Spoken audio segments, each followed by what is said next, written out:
Nunca he dejado de leer a Jesús Zárate Moreno, mi padre. Siempre lo he releído y el redescubrimiento ha sido permanente.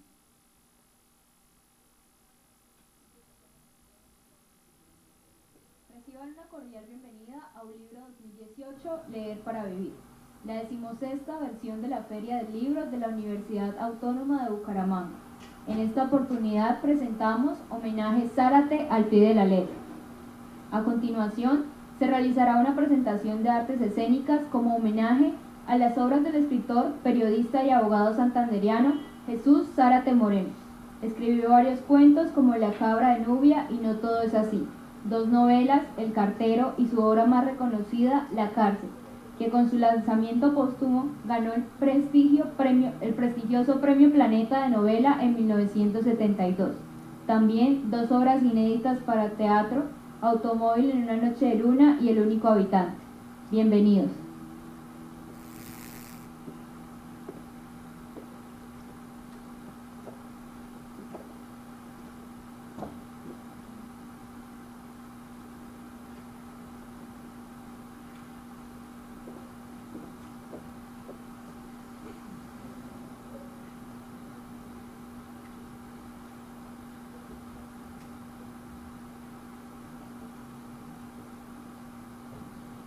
La obra novelística de Jesús Zárate Moreno comprende 2 personajes principales.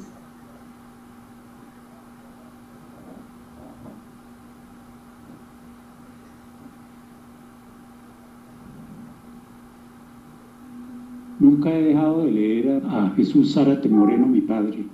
Siempre lo he releído y el redescubrimiento ha sido permanente.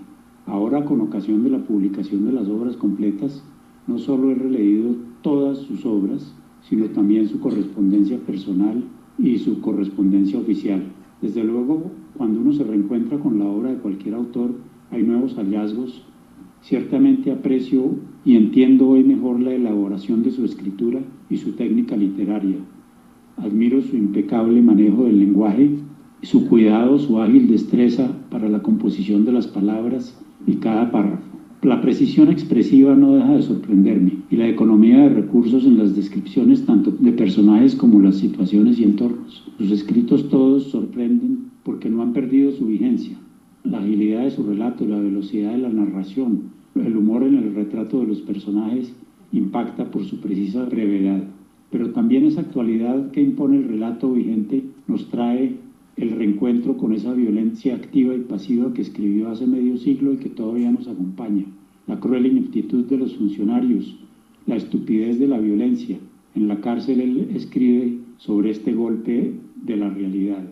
Pero releerlo y reencontrarme con él a través de la lectura es hilvanar su biografía, y para mí, siendo su hijo, es conmovedor, revelador.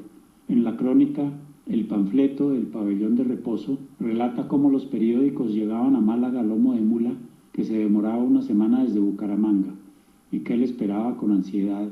Releyéndolo, uno puede decir que comenzó a escribir muy joven en Málaga y no dejó de hacerlo un solo instante hasta su muerte. La obra de Zárate Moreno es fundamental para los santanderianos porque es la recuperación de la memoria, y en la medida en que conocemos la memoria, que nos damos cuenta de lo que somos, profundizamos un poco más alrededor de nuestra propia identidad. El reconocimiento de nosotros mismos está en la historia, está en las tradiciones. Es una buena forma de mirarnos y de encontrarnos para ser lo que somos.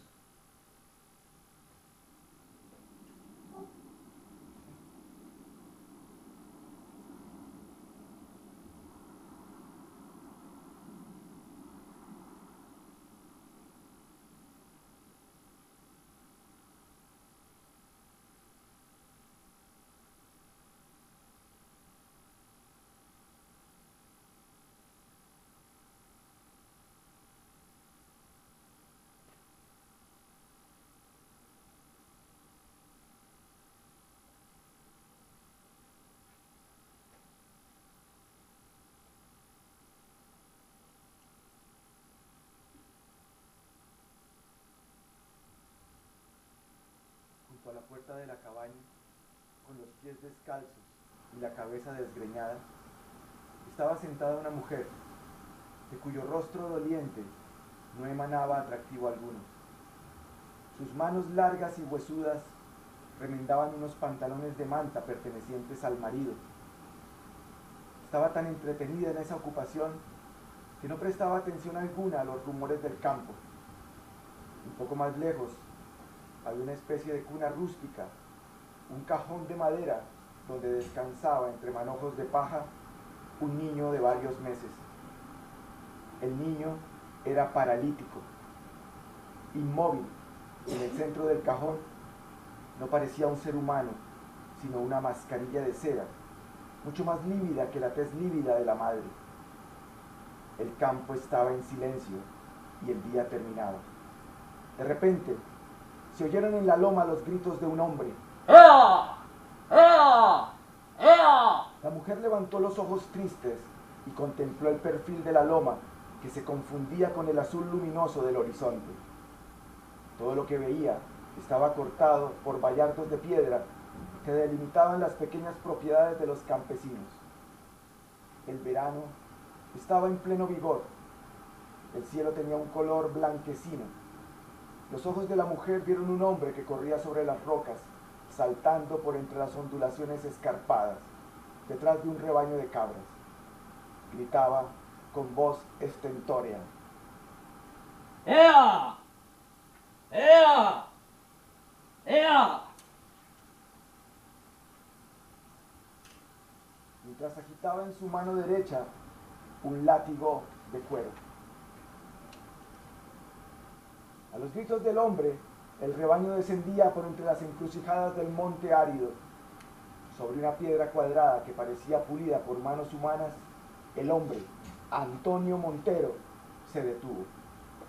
Sentíase orgulloso y rico con la propiedad de las cabras. La manada llegó al centro del valle, y allí las cabras que iban a la cabeza se detuvieron un instante y alzaron las orejas y el hocico, y con los oídos y con el olfato y con los ojos midieron las características del ambiente. Después siguieron confiadas y una a una penetraron en el aprisco, que era un corral de media hectárea de extensión. El corral estaba demarcado por un vallado de caña de Castilla, sostenido con grandes estocones de madera. Cuando la última cabra penetró al redil, Antonio descendió y cerró la puerta, sujetándola por fuera con un lazo. Luego hizo un esfuerzo para mirar por encima del cercado, subiéndose a los promontorios de tierra, y pudo observar que las cabras principiaban a tomar posiciones para pasar la noche. Algunas, seguidas por los críos, iban a aplacar la sed en las pilas de madera que estaban en el extremo de la corraleja. Otras, insatisfechas con las raíces que habían tragado en el monte, trataban de agarrar las hojas raquíticas que penetraban por entre la empalizada. Los cabrones de astas afiladas luchaban entre sí, poniendo testuz contra testuz y avanzando hacia adelante y hacia atrás, dándose topes. No era una lucha propiamente dicha, sino una especie de ejercicio gimnástico que servía para medir las capacidades de cada contrincante y para lucirse ante las hembras. Antonio revisó de nuevo la puerta del corral y se encaminó hacia la cabaña. Su rostro curtido era agrio e inexpresivo. Sus brazos y sus piernas eran fuertes, y si bien no alcanzaba una estatura apreciable, no podía decirse que fuera bajo en exceso. Vestía unos pantalones idénticos a los que estaba remendando la mujer. En el cinto llevaba un cuchillo escondido en una vaina de badana. Antonio era joven, aunque la severa expresión de su semblante le diera ciertos rasgos de ancianidad. Iba descalzo también y pisaba sin temor al suelo recalentado por el sol. Junto a la cabaña se detuvo. La mujer no levantó los ojos para mirarlo. Le bastaba con presentir que era él. ¿Vinieron? Sí, ¿Cuántos? los mismos. Parecía que solo podían entenderse en términos monosilábicos, y que ni uno ni otro fueran capaces de construir frases de mayor extensión. ¡Perros! Exclamó Antonio con rabia. Y dejando el látigo, se acercó a la caja de madera donde estaba la criatura. La pequeña masa de carne estaba quieta, sumida en una tranquilidad desesperante. El hombre tocó con sus dedos sudorosos el cuello del niño, pero él permaneció inerte, insensible a la caricia. Además de paralítico, era ciego el niño. En el rostro se destacaban sus párpados cerrados y su boca desteñida, cubierta por una baba amarillenta a la que se mezclaban residuos de la leche materna. Desalentado, Antonio se dirigió hacia la cabaña.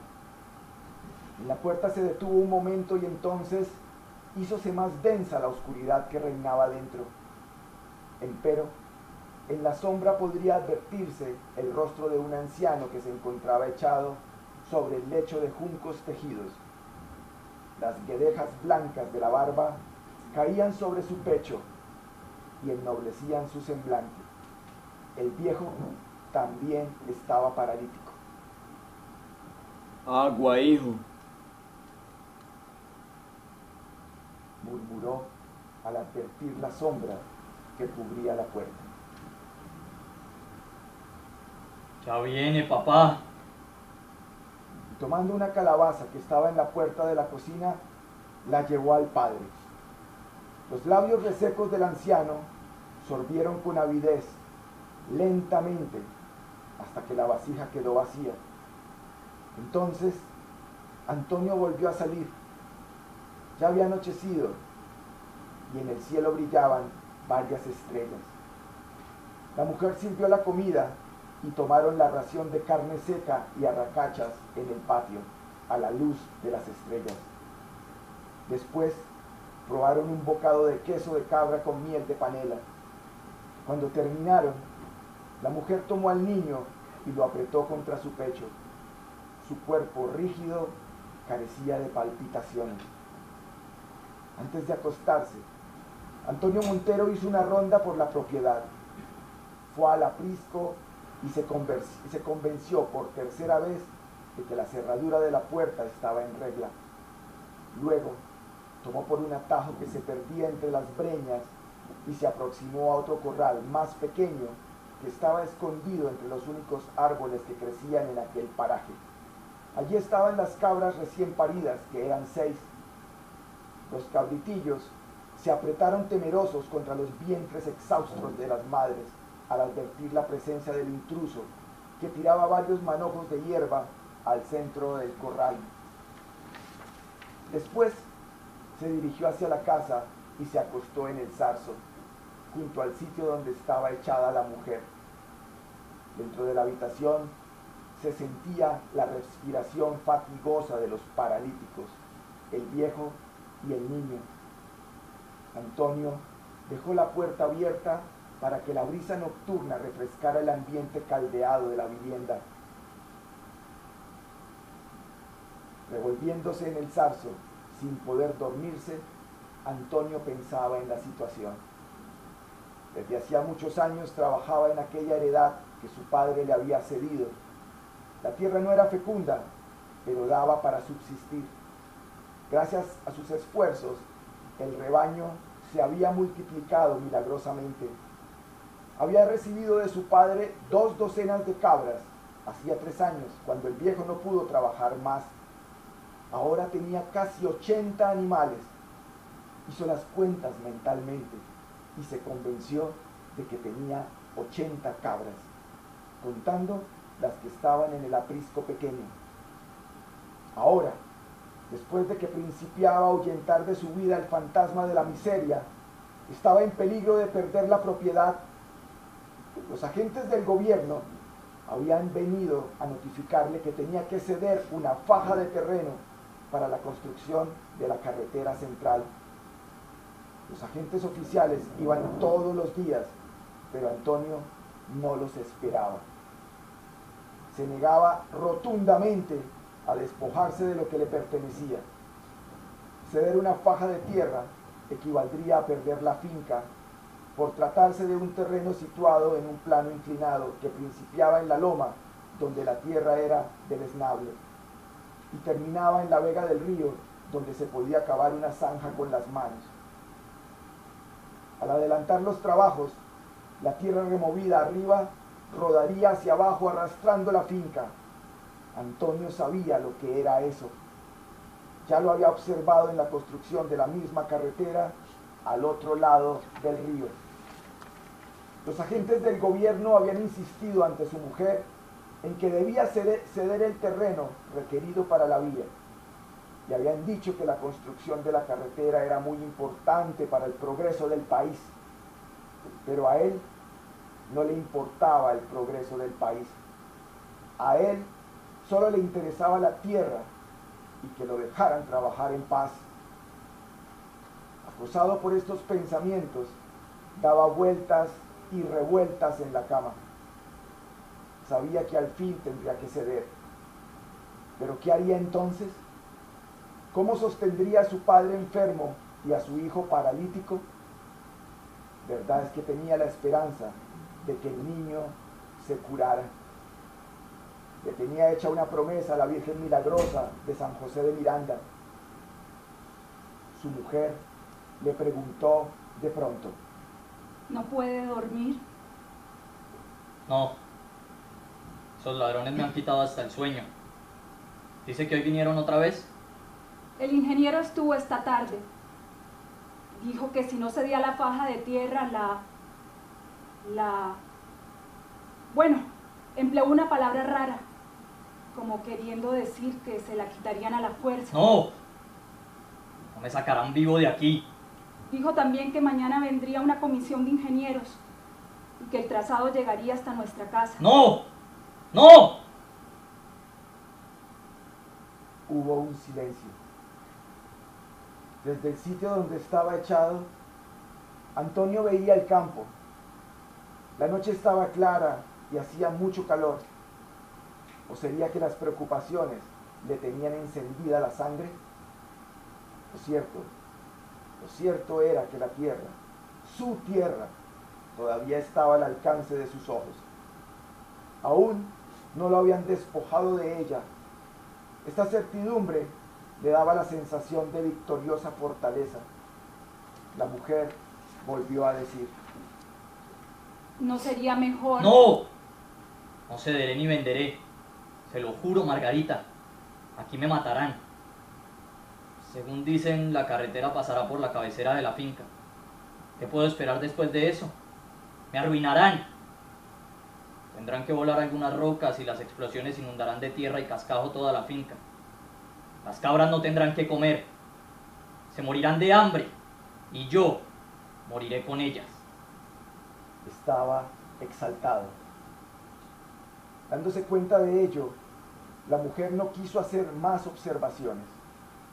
Él tampoco quiso decir nada más. Comprendía que la mujer, al fin y al cabo, acabaría plegándose a lo que él dispusiera. Tenía que reservar todas sus energías para resistir a los halagos de los contratistas de la vía. Trataría de convencerlos por las buenas de que echaran la carretera por el otro lado, pero ¿aceptarían sus puntos de vista? ¿No decían que la técnica aconsejaba echar la carretera por la parte alta, por la tierra firme que no estaba expuesta a las inundaciones del río? Al cabo, debió dormirse. En la madrugada fue despertado por los gritos del paralítico. Agua, agua, quiero agua. Él se levantó y tomó el calabazo y lo aproximó a los labios del anciano. Entonces se dio cuenta de que el semblante del padre estaba descompuesto, sudaba copiosamente y tenía los ojos brotados, fuera de las órbitas. Su piel había adquirido un tinte rosáceo, casi morado. El viejo bebió todo el agua que estaba en el calabazo y pidió más. Luego cogió la mano de Antonio y, delirando y temblando, habló así: El mundo se va, pero yo me quedo. Yo creía que en la muerte era el hombre el que se iba. No, hijo, no. Es la tierra la que se va. Mire el campo, hijo. La tierra se está marchando. La tierra se va.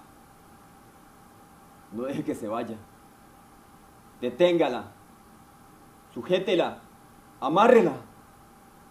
Esta tierra es lo único que tenemos, hijo. No la deje ir. No la deje ir, Antonio, por Dios. No la deje. Y expiró. Antes de que Margarita se diera cuenta de lo que estaba ocurriendo, Antonio tomó en sus brazos fuertes el cuerpo del viejo, todavía caliente. Le dio miedo al advertir que pesaba nada. Lo colocó en el patio, sin llorar, sin hacer ostentación alguna de dolor. Luego tomó una barra y una azada y se marchó hacia la loma. Cuando la luz del nuevo día brotó sobre las montañas, la sepultura estaba acabada. Entonces regresó a la casa. Allí estaban ya varios hombres de las cercanías, a quienes Margarita había avisado. Tenían colocado el cadáver en una caja cubierta de flores silvestres. Después lo llevaron a la sepultura que Antonio había acabado y colocaron sobre el sitio donde quedó el cuerpo una tosca cruz de madera. La comitiva regresó en silencio a la casa. Margarita les sirvió café negro y bollos de maíz. Antonio alzó la voz para decir: Ya llega la carretera. Ya llega. Tendremos que ceder la tierra para construir. Antonio tosió sordamente y habló con lentitud, con rabia. Los trabajadores de la carretera arruinarán las cementeras y la tierra removida cubrirá los pastos al rodar por la pendiente.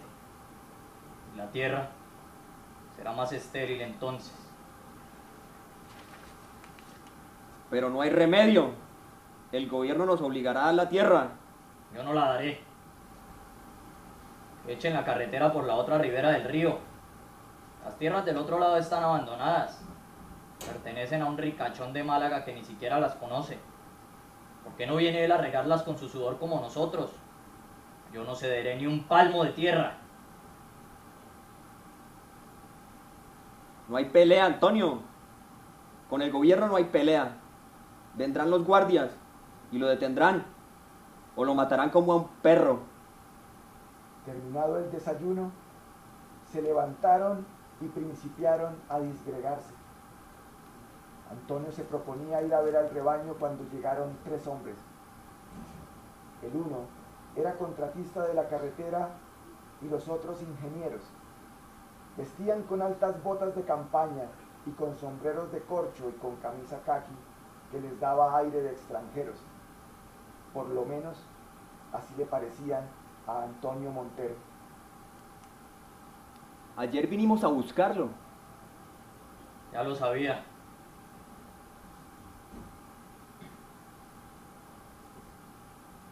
Vinimos a notificarle que hoy principiará el trazado de tierras de su propiedad. Tenemos orden de acelerar los trabajos de construcción. El gobierno quiere inaugurar el tramo de la carretera en la próxima fiesta nacional, el 20 de julio. Lo indemnizaremos por todos los perjuicios, Antonio Montero. Le pagaremos la faja de tierra que nos ceda a precio de oro. Bueno. ¿Ven? ¿No decían que Antonio no cedería? Esta gente es mucho más razonable de lo que ustedes creen. Los 2 ingenieros se miraron entre sí. Cuando pensaban que iban a encontrar resistencia por parte del propietario, este se entregaba sin una queja. Bueno. Volvió a decir Antonio. Pero él tampoco comprendía. Al ver alejarse a los 3 hombres, ¿cómo había adoptado aquella decisión? Había jurado muchas veces hacer resistencia y ahora, cuando debía hacerla, se entregaba sumiso. Él mismo estaba desconcertado ante tan absurda determinación que revelaba su irracional inferioridad. No sabía cómo había podido dar su asentimiento a los 3 hombres. Y entonces se reprochó a sí mismo aquella decisión. Recordaba las últimas palabras de su padre. Esta tierra es lo único que tenemos. Y recordaba también las palabras del contratista. El gobierno quiere inaugurar la carretera el próximo 20 de julio, en la fiesta de la patria. Y aquellos 2 conceptos, la tierra y la patria, se entremezclaban y se confundían en sus sentimientos sin límites precisos. Aquella misma tarde llegaron los ingenieros con varios ayudantes e iniciaron el trazado de la vía. No lejos del sitio donde estaba la cabaña de Antonio se inició la construcción de un campamento. Los 100 trabajadores que se instalaron allí traían herramientas y máquinas de distinta especie. En pocos días se adelantaron las excavaciones y la carretera principió a tomar una forma determinada. La tierra era removida por inmensas grúas. Se alzaban gigantescas calzadas de piedra contra los taludes. Se construían desaguaderos empleando para ellos grandes tuberías de acero. Las previsiones de Antonio se cumplieron al pie de la letra. La finca quedó arruinada, pues al ser dinamitadas las moles graníticas que obstruían la construcción, rodaban en fragmentos innumerables, cubriendo los prados con capas de ceniza y de piedra. Un día, al regresar de sus labores diarias, Antonio encontró la casa solitaria. ¿Qué habrá pasado? Se preguntó con zozobra. Al penetrar en la cabaña, se dio cuenta de que su mujer lo había abandonado. Se había llevado la ropa y algún dinero que Antonio guardaba en una caja de lata, pero no se había llevado al niño. El pequeño paralítico estaba allí en su lecho de pajas, con su cara amarilla, con su semblante insensible. Antonio no era celoso. Su amor por Margarita era el mismo amor que podía tenerle a una de las cabras. En verdad, Margarita era para él una cabra que remendaba y cocinaba. Nunca supo en qué circunstancias lo abandonó la mujer. El caso fue que aquella noche, cuando Margarita estaba preparando la comida, llegó un hombre del campamento de trabajadores. Era un caporal, un joven de pelo rojizo. El forastero se le acercó y la tomó de la mano y le dijo palabras que ella no había oído jamás. Terminó diciéndole que se fuera con él. Le dijo que la instalaría en el campamento y que la tendría como su mujer. Y ella, sin medir su responsabilidad, hizo un paquete con la ropa y se fue.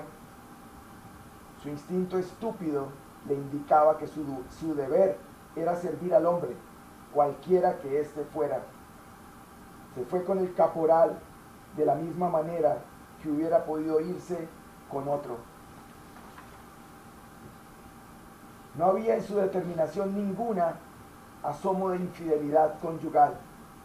Era sencillamente un acto de sumisión al hombre, al vencedor, una salvaje condescendencia hacia el animal superior que la mandaba, un miedo primario hacia la bestia imperial que destruía la fuerza de su raciocinio sentimental.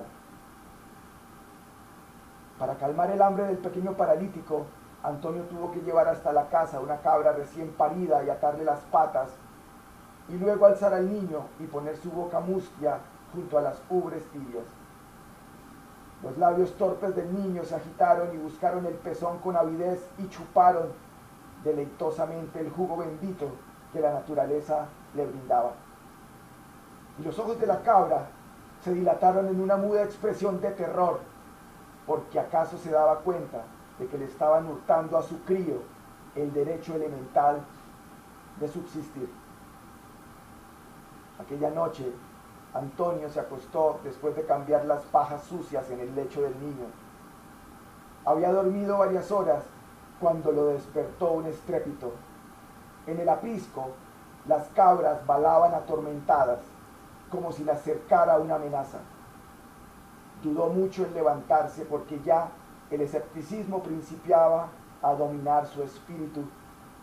Empero salió al campo y contempló cómo de la loma descendía un río de tierra y piedra que lo cubría y lo arrasaba todo. Los primeros aluviones llegaban junto al aprisco y hacían temblar la empalizada. Se las va a tragar la tierra, dijo Antonio, y a grandes saltos se adelantó hacia el aprisco, alcanzó a abrir la puerta y varios animales huyeron, perdiéndose en la sombra del campo. Pero ya era tarde. Una luz de arena invadía el corral. Antonio vio cómo la tierra iba devorando el resto del rebaño. Algunas cabras trataban de luchar contra las olas de arena, levantando los hocicos y pataleando desesperadamente, pero la tierra iba ahogándolas, sepultándolas. Y luego seguían cayendo capas y capas de piedra y polvo, y al fin todos los animales sucumbieron, devorados por la corriente mineral que seguía descendiendo hacia el río. Antonio regresó al hogar cuando principiaba a amanecer. Tomó al pequeño paralítico en los brazos y con él se dirigió a la loma. Del cabestro llevaba la única cabra que le quedaba, una cabra vieja que se había salvado por haberla dejado amarrada cerca a la cabaña para tener a la mano el alimento del niño. Tomó por un sendero y ascendió hasta un sitio desde donde se contemplaba todo el valle. Allí depositó al paralítico sobre el pajonal, cerca a la cruz que señalaba la tumba del padre, y amarró la cabra a una raíz. Un poco más tarde, se dio cuenta de que varios trabajadores ascendían con dificultad, tanteando el terreno por encima de la tierra removida que el deslizamiento había dejado. Al llegar cerca de la loma se escondieron debajo de la peña. Antonio ya no los veía, pero advertía que estaban taladrando la roca para volarla. Él estaba encima, observando con mirada estúpida lo que ocurría a lo lejos, sin saber qué pensar ni qué hacer. Solo sabía que estaba triste, porque la boca le sabía a hiel. Serían las 5 de la tarde y Antonio Montero continuaba sentado en el barranco. A esa hora pudo darse cuenta de que algo extraño ocurría abajo, donde los hombres se agitaban como muñecos de trapo. Los obreros descendían con rapidez a lo largo de la rampa cubierta de arenas brillantes. Pudo ver que un obrero se quedó atrás y encendió un fósforo y luego siguió a sus compañeros. Observó cómo la lumbre iba ascendiendo a lo largo de la mecha. Él estaba precisamente encima de la zapa que los obreros habían llenado de dinamita. Se daba cuenta de ello, pero se daba cuenta de que ya nada tenía remedio. Un fatalismo tenebroso lo ataba a la cima de la roca. Tomando al niño en los brazos, se detuvo al borde de la peña. Tenía razón el viejo. No es el hombre el que abandona la tierra a la hora de la muerte. Es la tierra la que abandona al hombre. Dentro de pocos minutos yo volaré por el aire y seré sepultado por las lavas ardientes del taladro. No habrá una cruz sobre mi sepultura. Pero en cambio, vendrá un caporal y pondrá un letrero en el sitio donde estaba la corraleja. Cuando la carretera esté construida, las gentes pasarán y leerán: kilómetro 369. Pero creyó ver a lo lejos una mujer. Corría hacia el barranco, agitando los brazos y gritando. Le pareció que durante toda su vida había escuchado aquella voz y que al oírla por última vez, una cobardía sobrehumana se apoderaba de él. Entonces pensó en salvarse, en huir por el sendero del monte.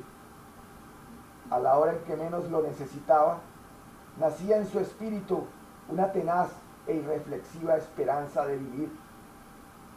Pero los miembros del cuerpo se negaron a obedecer los impulsos de la voluntad. Antonio no sabía si era que una fuerza física monstruosa lo ataba al monte o si era que la parálisis heredada del padre y transmitida al hijo principiaba a florecer en su carne. La explosión resonó en el ámbito del valle. Toda la loma quedó envuelta en una nube de humo y de polvo, y el corazón del hombre también quedó envuelto en una nube de humo y de polvo. Antonio no pudo determinar si iba a morir solo o si en el momento en que la explosión partía su cuerpo en partículas innumerables, tenía aún al pequeño paralítico en los brazos. Y nada más supo Antonio Montero.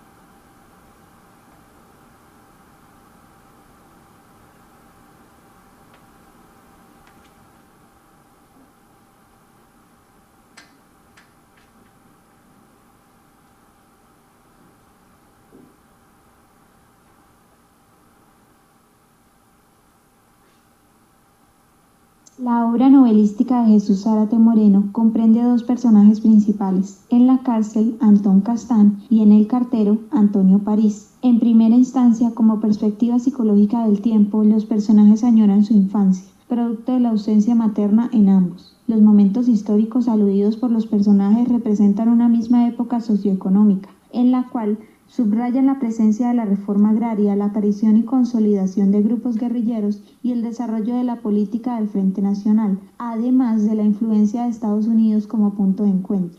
Ambos personajes construyen su percepción del tiempo desde el encierro y desde un entorno particular que los rodea, es decir, Colombia. Representados como sujetos aislados de la sociedad que participan pasivamente, ambos deciden actuar en contra de los efectos del tiempo. París, alejado desde su casa, decide encontrar el verdadero destinatario de la carta, y Castán, excluido de la sociedad en la cárcel, decide escribir un diario. Jesús Zárate es de aquellos autores que realmente ejerce un tono y en los cuales uno leyéndolo encuentra una voz. En Jesús Zárate hay un estilo castizo de escritura que tiene una paciencia para determinar el uso de las palabras en el castellano. Frente a la poesía, él lo decía en la cárcel, siendo Antón Castán una prefiguración de él mismo, en la que se pueden ver varios detalles autobiográficos. Antón Castán decía: la poesía requiere un don de profecía cósmica del que yo carezco, de manera que él mismo se negaba como actor poético. Sin embargo, al leer a Jesús Zárate podemos entablar una relación de la poesía con la mirada de la belleza, en medio de situaciones cruentas, de destinos marcados por la muerte y la oscuridad. Sin embargo, la belleza está en el ser humano, más que en la poesía misma. El lenguaje narrativo de Jesús Zárate, no solo por temas, nos acerca a situaciones bellas, como por ejemplo bachilleres emborrachándose, niñas ciegas preguntando cómo se ven las cosas.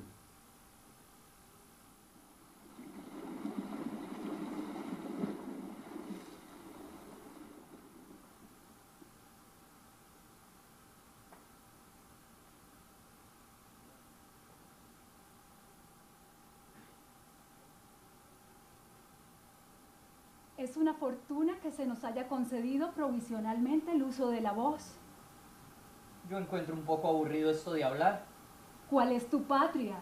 El cielo. Queda muy lejos el cielo. El cielo está aquí, al alcance de tu mano. El cielo soy yo. Podríamos cambiar nuestro destino. Yo me posaría en una nube muy cerca de las estrellas. ¿Y tú? Ocuparías mi lugar en este tronco.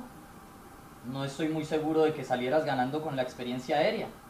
Además, ¿qué diría Dios? ¿Quién es Dios? Los hombres llevan muchos siglos hablando y no han podido aún explicar a Dios. Menos podría hacerlo yo con unos cuantos minutos de práctica verbal. ¿Qué? ¿Qué dices? Nada. Estaba tratando de salvar una hormiga que acaba de caer en una gota de rocío.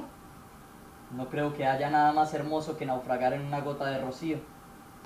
La hormiga no piensa lo mismo. es porque la hormiga no sabe lo que es la gloria. Cada cual habla de la gloria según la comodidad que encuentra en ella. Para mí la gloria consiste en deshojarme sobre el pecho de una mujer hermosa. Te contentas con muy poca cosa. Te pareces a esas mujeres que creen que la gloria consiste en llevar una orquídea cerca del corazón. Un hombre vanidoso no hablaría de distinta manera. Si algo envidio a los hombres, es la vanidad. Envidias la vanidad porque estás agotado de humildades. Hace un instante hiciste la alabanza de la palabra. Tengo la sospecha de que te gustaría hablar toda la vida. Daría todo el color de mis hojas para que se realizara ese milagro. No podrías resistirlo. Piensa en lo que sería si perdieras los colores. Pobre orquídea. Serías una lechuga. ¿Supones tú que los hombres gozan hablando? Ya lo creo. Si no les gustara, se callarían. Son unos necios. Tienes razón. Hace poco tiempo un sabio pretendió hacer un arco iris. Logró no sé qué combinaciones químicas. Y una noche, en un circo, exhibió el arco iris artificial. Daba risa, naturalmente. El arco bastardo estalló en el aire. Y hubo muchos muertos. Jamás he visto a un muerto. Me gustaría saber qué hace un muerto. La tragedia de los muertos consiste en que viven la muerte. No saben hacer otra cosa que estar muertos. A mí también han tratado de imitarme. Una vez hicieron orquídeas de papel. La civilización consiste en hacer orquídeas de papel. Quedaron tan perfectas, tan bien simuladas, que no parecían orquídeas. Es la desventura del arte. El arte es algo parecido a lo que expresé hace un instante acerca de la muerte. Es como coger un muerto y encerrarlo en un ataúd de cristal. Se ve la forma de la vida, pero se ve también la esencia de la muerte. Tengo sed. Has hablado mucho. Voy a fabricar para ti una gota de agua. Una gota de agua del arco iris debe ser una gota de agua de colores. Sorberla sería como beberse un rubí. No, yo prefiero una gota de agua pura. Si en lugar de cambiar nuestros destinos pudiéramos asociarnos, ¿qué aportarías para nuestra felicidad? Las dos cosas más bellas de la tierra. La mariposa, porque se parece a mí, y el espejo, porque sirve para mirarme. ¿Y tú qué aportarías? Las dos cosas más bellas del cielo. El ala, porque sugiere la posibilidad de llegar a mi lado. Y el eco, porque alcanza mi cuerpo sin tocarme.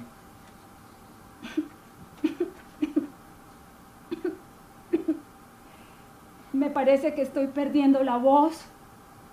Ha llegado la hora de despedirnos, pero no nos digamos adiós. La tristeza de la despedida no está en la separación, sino en el amargo sabor de esa palabra que deja en nuestras lenguas el polen milenario del silencio. ¿Ves qué dulce resulta despedirte sin decir adiós?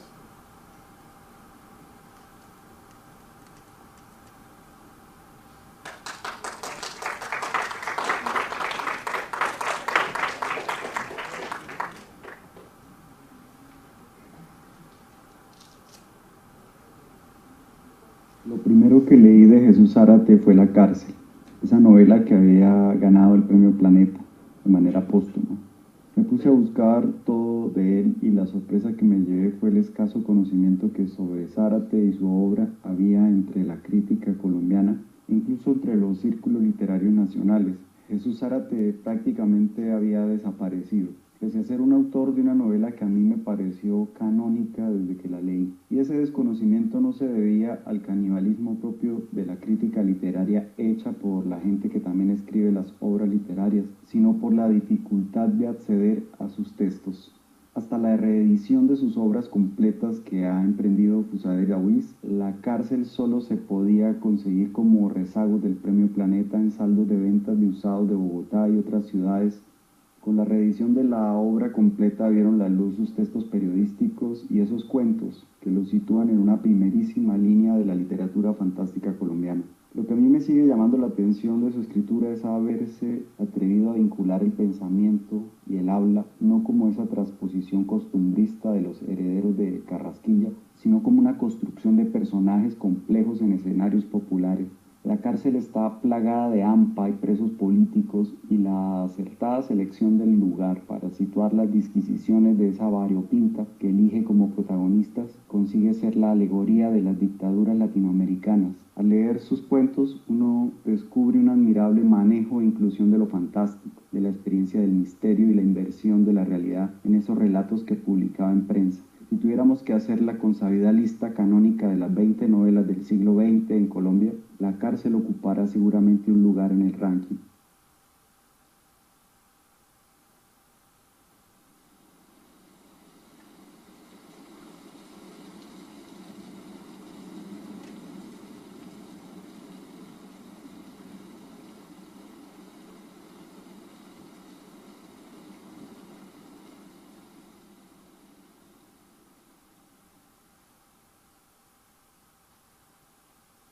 Estaba quieto, como una momia, en la cima escarpada del páramo. Era un hombre pequeño, cuadrado, en cuya forma humana se reflejaban los rasgos repugnantes del batracio. Quizá por ello lo llamaban el sapo. Abrigaba el tronco y las piernas con un grueso bayetón rojo. Su mirada solo lograba penetrar unos cuantos metros a través de la espesa neblina que caía sobre la tierra. Y si no fuera porque de cuando en cuando se producía un breve incendio en el extremo de la pipa que sostenía entre los dientes, su cuerpo se hubiera podido confundir con las arrugas pétreas de la cordillera. Encontrábase ligeramente adormecido y la carabina se balanceaba en sus manos, velludas como las de un oso. Una figura principió a tomar contorno entre la niebla. Lentamente, un cuerpo se dibujaba a alguna distancia. El bandido sacudió enérgicamente la cabeza aturdida por la pereza, sin poder determinar si aquella era una visión del sueño o una realidad.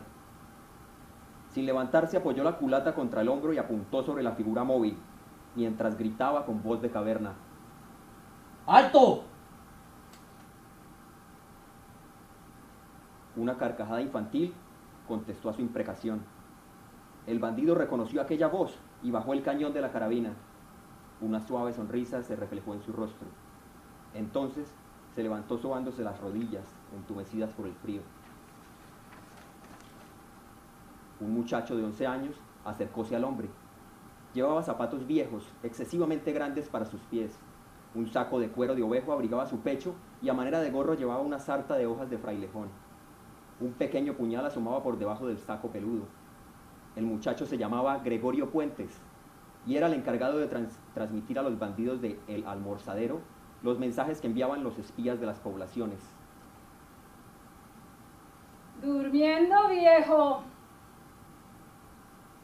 Te esperan desde hace 2 días. Hay buenas noticias. No te olvides, sapo. Ahí te traigo tabaco para esa pipa apestosa. Y tirando un paquete, avanzó en la penumbra del páramo. Sus zapatos claveteados produjeron un ruido rechinante al posarse sobre los pedruscos del sendero. Luego el bandido volvió a caer bajo el influjo hipnótico del frío y la somnolencia. Entretanto, el jovenzuelo proseguía la marcha, internándose en la soledad, en dirección a la cueva del ciervo. Al aproximarse al sitio indicado, 2 cañones de carabina volvieron a cerrarle el paso. En aquel punto soplaba un viento glacial que quemaba la carne y quebraba las raquíticas matas de romero que crecían al borde de la guarida. El joven parecía familiarizado con todos los accidentes del terreno. Al reconocerlo, los centinelas lo dejaron pasar. Gregorio internóse en la cueva. Esta era una especie de planta horizontal sumergida en el interior de un barranco, cuyos muros húmedos estaban cubiertos de madera y de cueros de res por todas partes. En el interior se disfrutaba un calor reconfortante, pero la atmósfera era pesada, sofocante, preñada de inmundos olores. La oscura oquedad estaba en silencio. En el fondo de aquel refugio natural veíase un resplandor rojizo, proveniente del lugar donde estaban instalados los fogones de la cocina. ¿Y el jefe?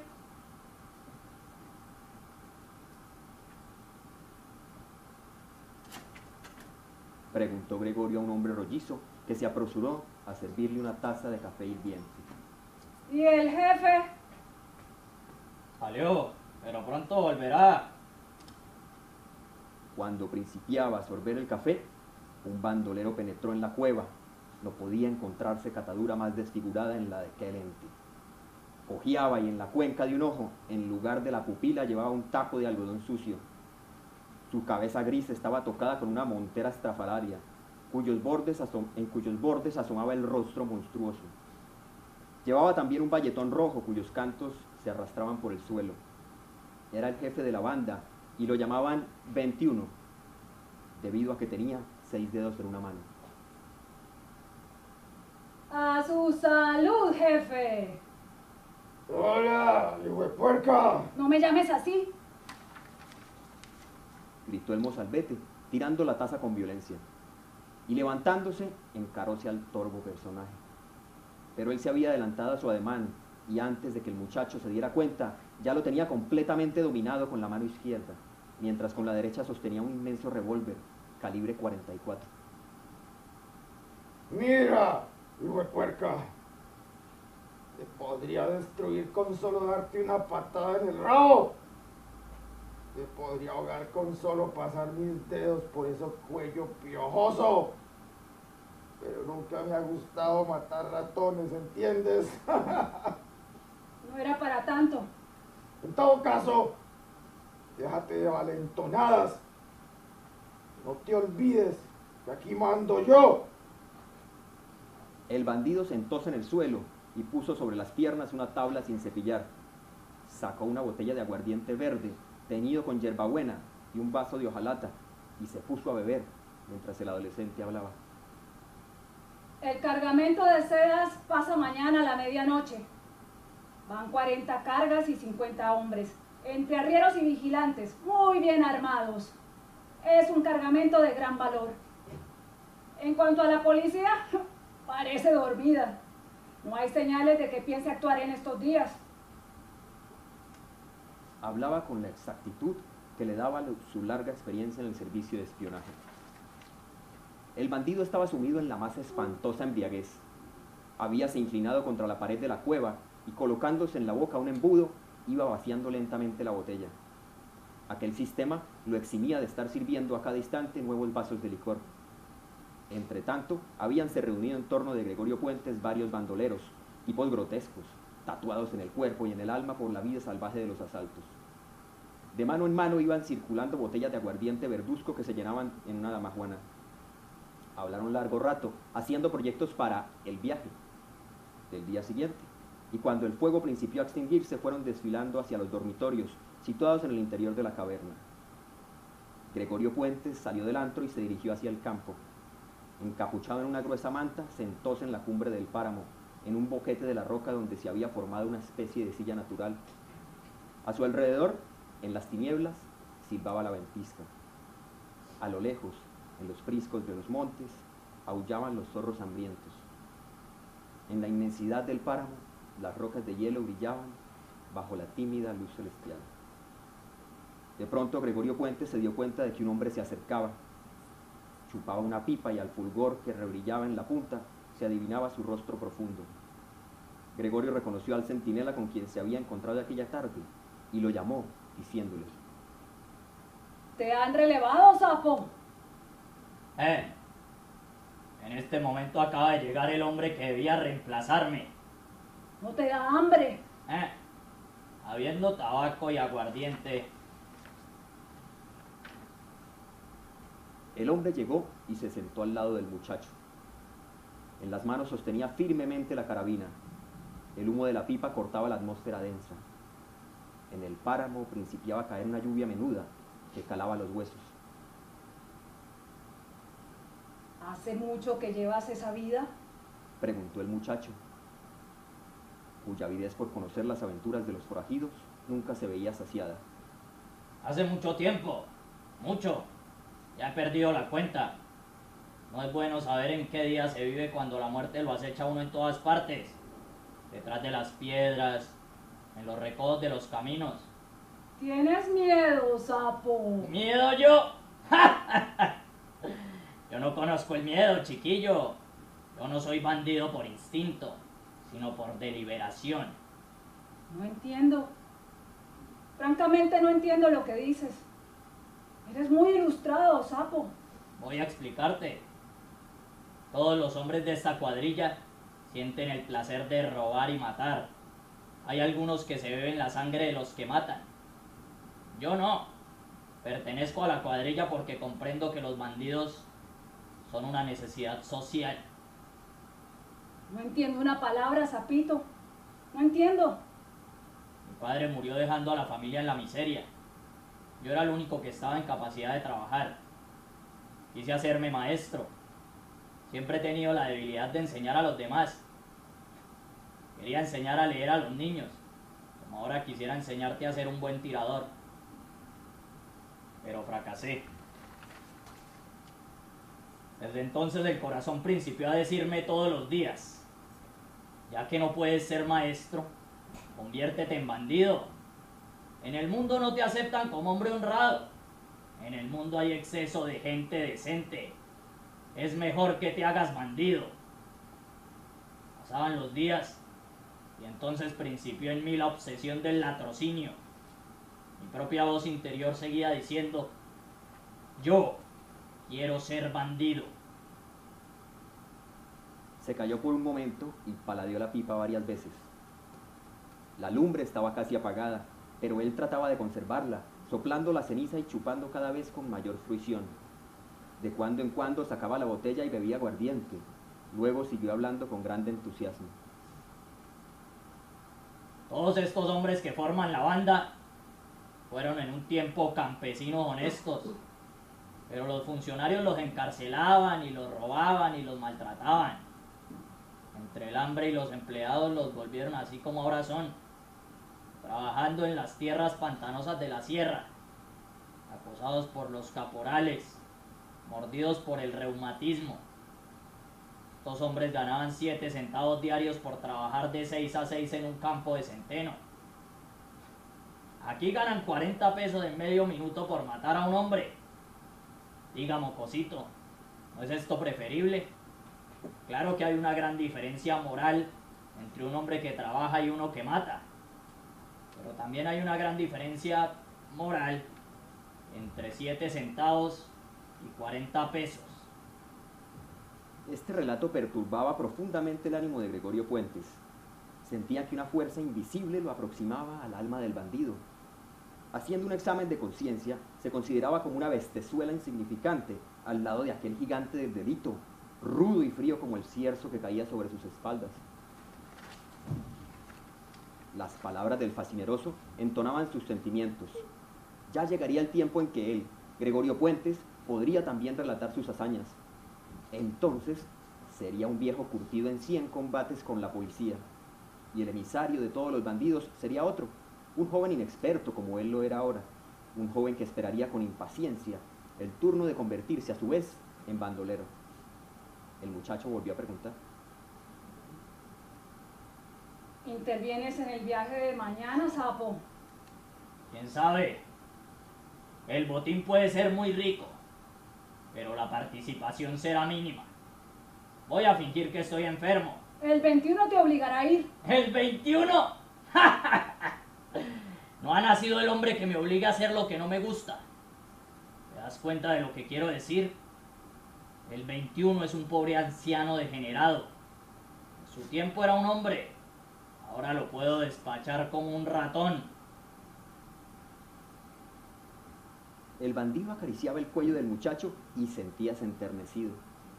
Aquella caricia le recordaba los primeros años de su vida, cuando aún no se había endurecido en la delincuencia. Sentía nacer dentro de su pecho una especie de instinto paternal que endulzaba su saliva, fermentada por la nicotina. Pero aquel sentimiento era fugaz y no lograba aplacar del todo la ferocidad de su alma. El jovenzuelo volvió a decir: El 21 también habla como tú. Cree que los demás son ratones insignificantes. Todos los criminales son presuntuosos. No niego que el 21 fuera valiente en otros tiempos. Hoy no vale la pena. Es un borracho cobarde. No vayas a repetir lo que te estoy diciendo, porque me obligarías a cortarte el pescuezo. Y pasaba la mano peluda por el cuello del joven, produciendo en él un estremecimiento de terror. Es un borracho cobarde. ¿Sabes por qué se embriaga? Para ahuyentar el remordimiento. Hace 2 años, durante un asalto, un sacerdote católico murió a su mano. Desde entonces vive temblando. Cree que la sangre del sacerdote es sagrada y que ha cometido un sacrilegio. Basta nombrar un clérigo para que se desmaye de miedo. Por eso bebe todos los días. Ahora está tan atemorizado que quiere traer mujeres a la guarida. ¿Mujeres? ¿Para qué sirven las mujeres? Para pegarles. ¿Para qué más habrían de servir? Las mujeres se pasan la vida rezando, haciendo penitencia, invocando a Dios. Dios, Dios, Dios. Y no lo dejan a uno trabajar en paz. Se levantaron y echaron a andar hacia la cueva. El bandido seguía temblando. Sus manos escondíanse debajo de los cantos del bayetón. Juro que el 21 no durará mucho. Sus días están contados. La sangre del sacerdote acabará ahogándolo. Ahora, con la borrachera, cree que el demonio lo persigue por todas partes. La otra noche tuve que acompañarlo a inspeccionar el terreno donde se preparaba un asalto. Íbamos solos, a la luz de la luna, por el antiguo camino real. Un cerdo bajaba no lejos de la ruta por donde nosotros íbamos. Roncaba penosamente, arrastrando su puerca gordura. El 21 lloraba y gemía y se agarraba a mi brazo como un chiquillo y decía: ¡el cochino es el diablo! ¡El diablo me persigue encarnado en ese cochino! Me provocaba pegarle un tiro. No lo hice porque tengo un plan. Penetraron al interior de la cueva. Todo estaba en el más completo silencio.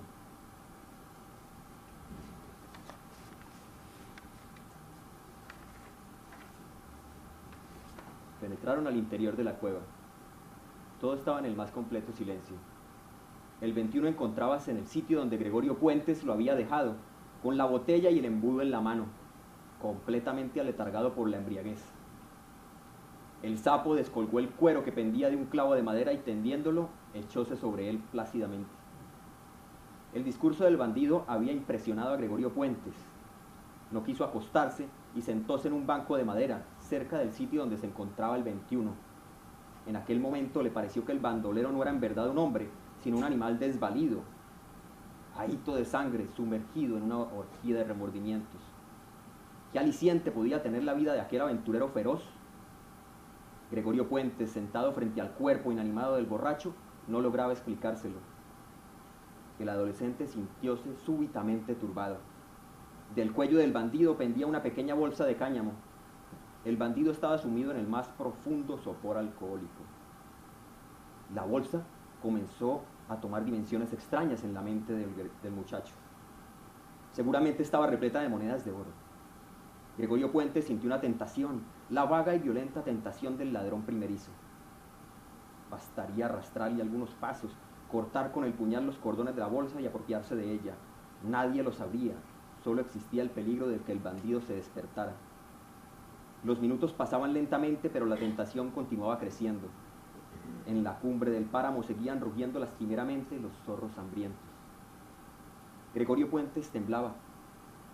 La avaricia infantil, mucho más fuerte que la ambición del hombre, empujábalo inexorablemente a cometer el robo. Fue arrastrándose por el suelo hasta que tuvo en sus manos al alcance del bandido. Se detuvo un instante, fingiendo que dormía, tratando de sofrenar los latidos de su corazón. Luego fue extendiendo el brazo cautelosamente. Con la yema del dedo pulgar logró apretar la bolsa. El contenido se agitó, produciendo un sonido metálico. Había que hacer muy poco para alcanzar aquella fortuna. Sacó el puñal, decidido a todo, y volvió a tocar la bolsa. El bandido estaba inerte. Por fin se decidió. Agitó el pequeño puñal en el aire y luego, con firmeza, el arma fue descendiendo sobre el corazón del bandido. Cortó los cordones y en el momento en que retiraba la bolsa, El bandido se despertó y de un salto agilísimo, con rapidez inexplicable, se colocó en el centro de la cueva. ¡Coca robando, ah! Debería matarte ahora mismo, pero no. Te dejaré vivir para que sepas cómo se castiga en el almorzadero. El muchacho temblaba de miedo. De sus manos trémulas se escaparon a un tiempo el puñal y la bolsa. Luego cayó a los pies del bandido, gimiendo y gritando. El bandido lo hizo salir a puntapiés hasta la puerta de la cueva. Allí tomó un lazo y amarró al muchacho de las manos y de los pies, dejándolo a la intemperie, completamente desnudo. En la terrible helada de la noche, la carne del adolescente principió a ponerse yerta y dura. Voy a hacer contigo lo que se hace con los animales para que engorden, decía el bandido, escupiendo sobre la piedra y afilando en ella el cuchillo. Cuando esto pase, te irás por todos los pueblos y le contarás al mundo lo que te hizo el 21. Así aprenderás que no se debe robar a los pobres. Mañana serás tan inofensivo como un güey. El muchacho gemía lastimeramente. Todas las vibraciones de sus sentidos habíanse acumulado en un lugar determinado de su cuerpo, allí donde experimentaba una voluptuosidad medrosa, un dolor casi delicioso, cada vez más agudo, cada vez más punzante. Quedarás como un buey. Así aprenderás que no se debe robar a los pobres. En el estertor de la angustia, Gregorio Puentes vio de repente una escena fantástica. Vio bandidos, varios, habían asomado sus cabezas sucias y sucias guedejas a través de las vigas que cubrían la puerta de la guarida. No lejos del lugar en donde ellos se encontraban, fue surgiendo lentamente en la espesura de la niebla una figura humana. Como por obra de encantamiento o milagrería, la figura iba creciendo en la sombra. Era un sacerdote con una sotana raída y un bonete desgarrado. ¡El diablo! ¡El diablo! El 21 quedó paralizado por el terror. Sus labios trataron de desplegarse para hablar, pero el miedo era superior a sus fuerzas. Una angustia sobrenatural oprimíalo y sofocábalo. La figura del sacerdote se iba haciendo cada vez más clara. La extraña aparición tenía los brazos levantados, en actitud condenatoria, y aunque su rostro no se veía, daba la sensación de una fuerza mística implacable. Nadie sabía lo que estaba pasando. El espectro seguía aproximándose al bandido, cuya voluntad estaba anulada. El 21 principió a retroceder. El fantasma pasó por encima del muchacho, y el bandido seguía retrocediendo, con los ojos clavados en el extraño personaje, impotente ante la fuerza ultraterrena que de él emanaba. De pronto, el malhechor dio un paso en falso y se perdió en el vacío. Y abajo, en el abismo erizado de rocas filudas, se oyó un grito tenebroso cuyo eco se prolongó algunos instantes.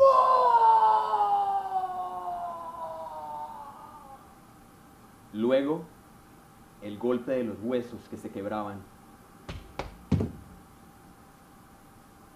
Ahora, yo soy el jefe. Aulló el falso sacerdote, poseído de salvaje alegría. Y despojándose del atuendo religioso, el sapo se descubrió ante los bandidos, que se inclinaron silenciosos ante su atrevimiento, aceptando tácitamente su comando y alabando su audacia temeraria. Después cortó las ligaduras que inmovilizaban a Gregorio Puentes. El mozalbete, inerte, sentía que dentro de sí estaba germinando el hombre, un hombre fortalecido por las aventuras de aquella noche, que eran para su alma como un bautismo de sangre.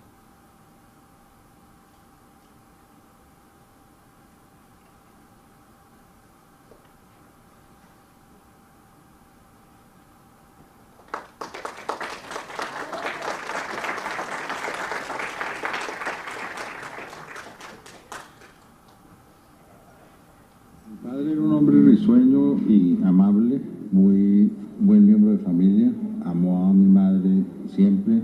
Después de que mi madre enviudó, nunca volvió a contraer segundas nupcias.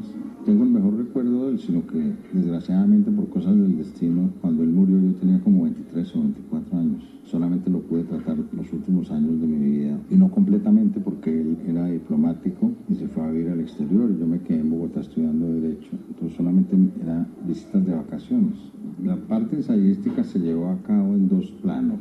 Primero, en su columna que él tenía en El Espectador, que no siempre sacaba un cuento de él, sino que muchas veces sacaba comentarios sobre acontecimientos políticos, literarios, económicos, lo que fuera. Por ejemplo, tiene una columna que a mí me fascina, que es sobre la posibilidad de hacer un canal interoceánico en el Atrato. Él decía que eso debería ser como un propósito nacional. Él escribió muchas cosas en El Espectador, y en su carrera diplomática, sus informes desde diferentes partes del mundo se pueden considerar como ensayos observatorios de otras sociedades, otros modos de vida. Escritor entrañable, querido, coterráneo, al que le dediqué en su momento un estudio exhaustivo, nuestro querido Jesús Zárate Moreno. Me sorprendí en su momento cuando empecé la investigación y poco o nada se había fijado la crítica colombiana en la obra de Zárate. La capacidad intelectual, artística de este malagueño talentosísimo. Era un lector consumado, un tipo de una sutileza y una elegancia sin comparación, que se preocupaba constantemente de la situación de nuestro país, y eso se ve reflejado en su más célebre novela, a través de estos personajes emblemáticos, intelectuales, que discuten acerca de la injusticia, el sentido que tiene la cárcel como proyecto de reformación. Esa forma en como estos personajes, Mr. Alba, David Fresno y el mismo Antón Castán, plantean la cuestión de la libertad, de la justicia, de lo que significa vivir en un país cuya situación social, económica y política es bastante compleja. En cuanto a su producción cuentística, que por fortuna pudo publicar en vida, se refleja también esta oleada de violencia, esta guerra civil en la que vivió inmerso nuestro país. Tiene cuentos emblemáticos: La cabra de Nubia, la manera más bella de tributarle nuestro cariño, nuestra admiración, nuestro respeto profundo a un escritor, pues leerlo. Y Zárate se merece eso.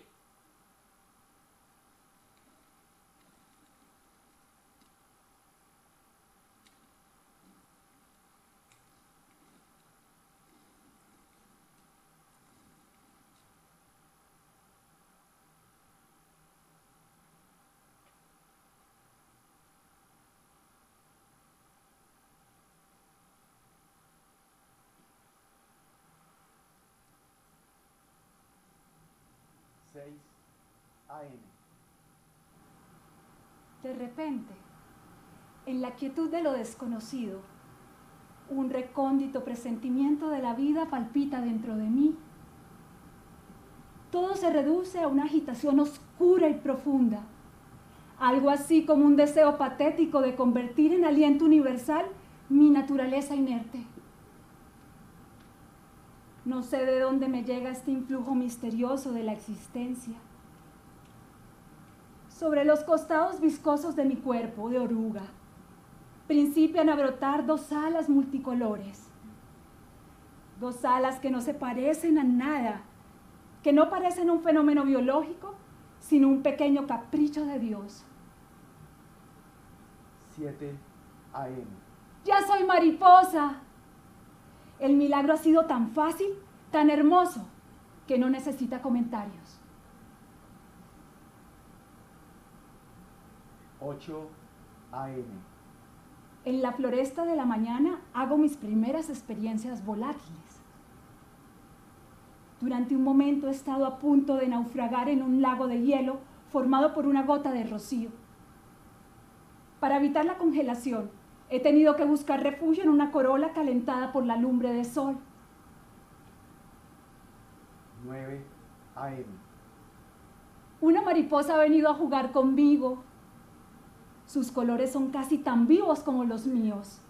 Y aunque me supera en velocidad, no me iguala en vigor deportivo. Juntas hemos recorrido los campos, embriagadas de pueril armonía. Estoy segura de que esta amistad durará toda la vida. 10 AM. De la casa ha salido una niña. Es una pequeña criatura de 4 años.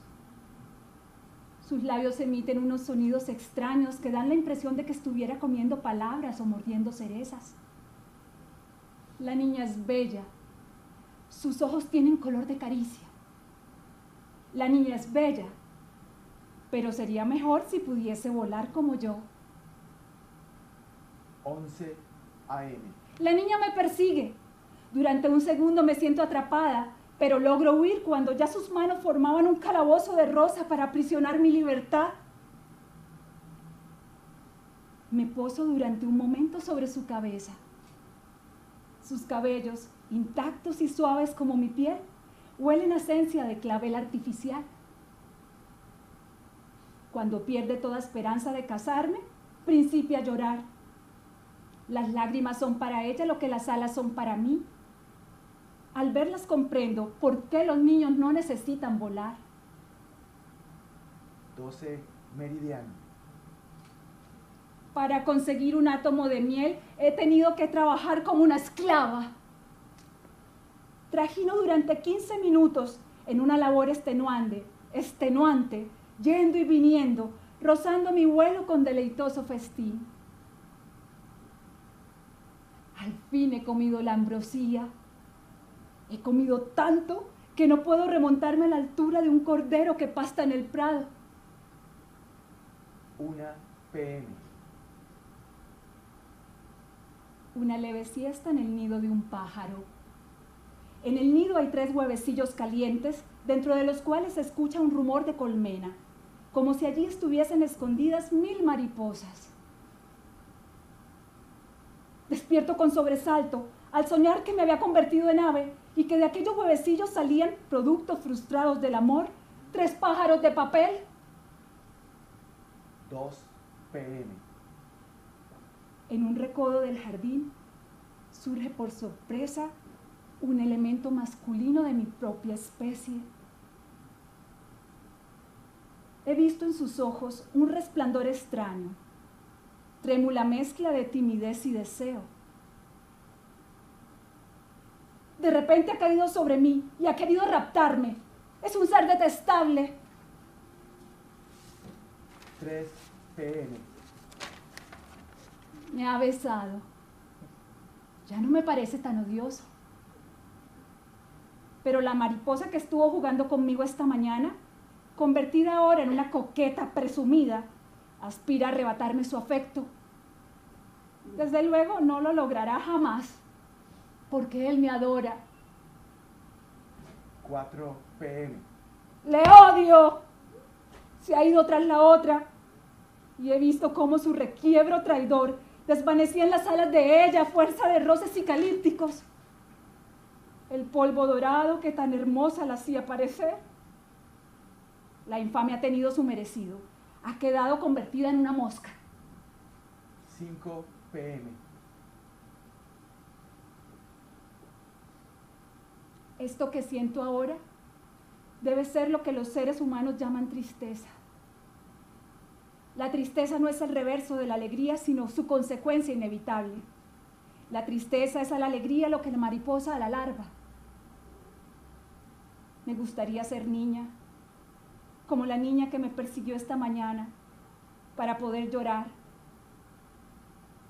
Daría 2 alas por una lágrima. 6 PM. Mi tránsito por la tierra está por concluir. Estoy recluida en una corteza de naranja, especie de hospital improvisado donde he venido a refugiar mi ancianidad. El crepúsculo ha cercenado mis alas y el viento de la noche se las ha llevado confundidas con las hojas marchitas. La luz huye de mis ojos dando saltitos torpes como un pollo cojo. Vuelvo a ser lo que fui. Una oruga paralítica perdida en la sombra de la sombra. Pronto me hundiré en ese abismo lóbrego que se llama la muerte. Mi testamento es breve, dice así. Reconozco que mi vida ha sido un poco inútil, mas a pesar de todo, Es una dicha haber sido mariposa y no polilla.